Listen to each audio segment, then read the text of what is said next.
Hello friends, D2 electric में आप सबका बहुत बहुत स्वागत है। और आज हम बहुत ही इंपॉर्टेंट टॉपिक डिस्कस करेंगे जो कि रिलेटेड रहेगा सिंगल फेज इंडक्शन मोटर से। जैसे क्वेश्चन बोल रहा है कि कोई 50 हर्ट्ज 4 पोर वाली एक सिंगल फेज इंडक्शन मोटर है, तो हमें उसकी सिंक्रोनस स्पीड निकालनी है। सिंक्रोनस स्पीड को ही हम बोलते हैं NS, सिंक्रोनस स्पीड निकालना है।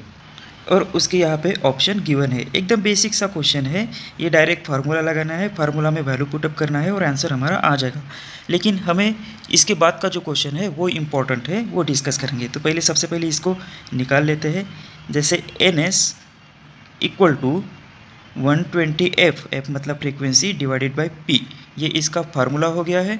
तो अब हम इसमें वैल्यू पुटअप कर देंगे। जैसे NS हमें निकालना है तो NS एज इट इज़ रखेंगे। सिंक्रोनस स्पीड का NS को ही सिंक्रोनस स्पीड कहते हैं। 120F फ्रीक्वेंसी हमें गिवन है 50 हर्ट्ज़, तो फ्रीक्वेंसी यहाँ पे लिख लेंगे। P मतलब पोल, तो पोल की वैल्यू है 4 पोल, तो ये 4 पोल भी यहाँ पे लिख लेंगे। अब इसको कैलकुलेट करेंगे और ये 1500 RPM मतलब रिवॉल्यूशन पर मिनट, तो इसका आंसर आ जाएगा ऑप्शन नंबर A। तो इस टाइप के भी क्वेश्चन एग्जाम में पूछे जाते हैं। ये फार्मूला भी कभी कभी ऑप्शन में पूछा जाता है, या भी हमें सिंक्रोनस स्पीड निकालना होता है। कभी कभी मोटर की एक्चुअल स्पीड भी वो पूछ लेता है, तो वही हमारा नेक्स्ट क्वेश्चन है कि हम एक्चुअल स्पीड को भी कैसे निकालेंगे। जैसे क्वेश्चन हम यहाँ पे लिख लेते हैं। तो जैसे नेक्स्ट क्वेश्चन बोल रहा है कि कोई एक 4 पोल वाली 50 हर्ट्ज़ की सिंगल फेज की मोटर है और उसकी स्लिप, यहाँ पे स्लिप गिवन है, स्लिप है 5%। तो हमें मोटर की स्पीड निकालना है, मतलब एक्चुअल स्पीड को निकालना है। कितना होगा, नीचे ऑप्शन दिए गए हैं। हम इसको अंडरस्टैंडिंगली इजीली सॉल्व कर सकते हैं। जैसे 4 पोल है, 4 पोल पे हमारे मोटर की स्पीड मतलब सिंक्रोनस स्पीड निकली थी 1500 RPM। तो हमारी जो एक्चुअल स्पीड होती है ये NS मतलब सिंक्रोनस स्पीड, और सिंक्रोनस स्पीड मतलब ही हम मैग्नेट की स्पीड कह सकते हैं। तो हमेशा मोटर की एक्चुअल स्पीड होती है वो सिंक्रोनस मोटर से थोड़ी कम होती है, तो थोड़ी कम होती है। तो यहाँ पे देखिए 1500 है, तो ये NS की स्पीड हो गई है।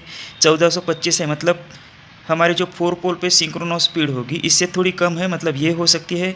1200 RPM बहुत ही ज़्यादा कम है, तो ये नहीं होगा, ये भी नहीं होगा। तो इसका आंसर हम डायरेक्टली 1425 RPM है ये बोल सकते हैं। तो इसको हम सॉल्व भी कर लेंगे, किस तरह से ये सॉल्व होगा।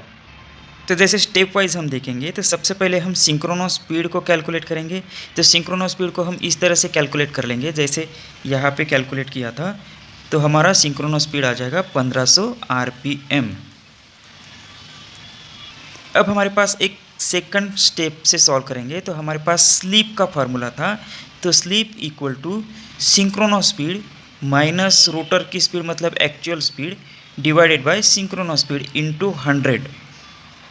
अब हम यहाँ पे वैल्यू पुटअप कर देंगे। जैसे स्लीप यहाँ पे 5% है, तो परसेंट में है मतलब 5 डिवाइडेड बाय 100 हो जाएगा, इक्वल टू, तो परसेंट में दिया गया है तो यहाँ पे हमने फार्मूले में 100 यहाँ पे लिख लिया। तो यहाँ पे हमें स्लीप की वैल्यू सिर्फ 5 ही कंसिडर करना है। 5 इक्वल टू सिंक्रोनस स्पीड हमने कैलकुलेट की थी 1500 माइनस NR हमें निकालना है, इस मोटर की स्पीड निकालना है, और ये 1500 इंटू 100। अब इसको अगर हम सॉल्व करेंगे तो इसकी वैल्यू आ जाएगी 5 इक्वल टू, स्टेप वाइज करेंगे 1500 डिवाइडेड बाय 1500, ये अलग अलग हो जाएगा। रोटर की स्पीड डिवाइडेड बाय 1500 इंटू 100। अब इसको अगर हम सॉल्व करेंगे तो ये आ जाएगा 5 as it is, 1500 divided by 1500, ये आ जाएगा 1।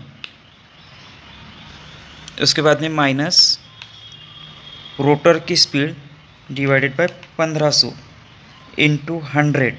अब ये 100 यहाँ पे शिफ्ट हो जाएगा, तो ये आ जाएगा 5 divided by 100 equal to 1 minus rotor की स्पीड डिवाइडेड बाय 1500। अब इसको सॉल्व करेंगे तो ये आ जाएगा 0.05 इक्वल टू 1 माइनस रोटर की speed divided by synchronous speed. अब इसको सॉल्व करेंगे तो ये यहाँ इधर आ जाएगा, तो 1 minus 0.05 equal to rotor speed divided by synchronous speed. अब इसको सॉल्व करेंगे तो ये आ जाएगा 1 माइनस 0.05, तो ये आ जाएगा 0.95 equal to rotor speed divided by synchronous speed. अब इसको अगर सॉल्व करेंगे तो 0.95 इंटू 1500 हो जाएगा, तो 0.95 इंटू 1500, तो इसको अगर कैलकुलेट करेंगे तो हमें रोटर की स्पीड, मतलब जहाँ पे ये पूछा था कि मोटर की स्पीड, तो ये हमें मिल जाएगी। तो NR इक्वल टू, इसको सॉल्व करेंगे तो ये आ जाएगा 1425 RPM। तो ये हमारा फाइनल आंसर हमें मिल गया।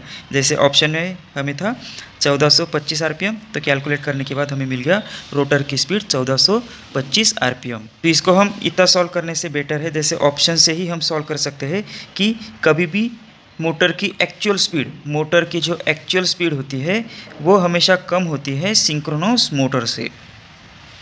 तो इसको हमने ये भी देख लिया कि स्टेप वाइज कैसे सॉल्व कर सकते हैं। इसके लिए हमारे पास ये जो स्लिप का फार्मूला है ये इंपॉर्टेंट है। अगर ये पता है तो हम इजीली इस तरह से कैलकुलेशन कर सकते हैं। कभी कभी ऑप्शन में यहाँ पे आपको 0.05 डायरेक्टली स्लिप की वैल्यू दी गई होगी, तो उस समय जो ये परसेंटेज के लिए हमने 100 को इंटू किया है वो नहीं लेना है, इसको स्किप कर लेना है जब स्लिप की वैल्यू इस तरह से गिवन होती है 0.05 अगर दी है तो। इस तरह के क्वेश्चन एग्जाम में पूछे जाते हैं।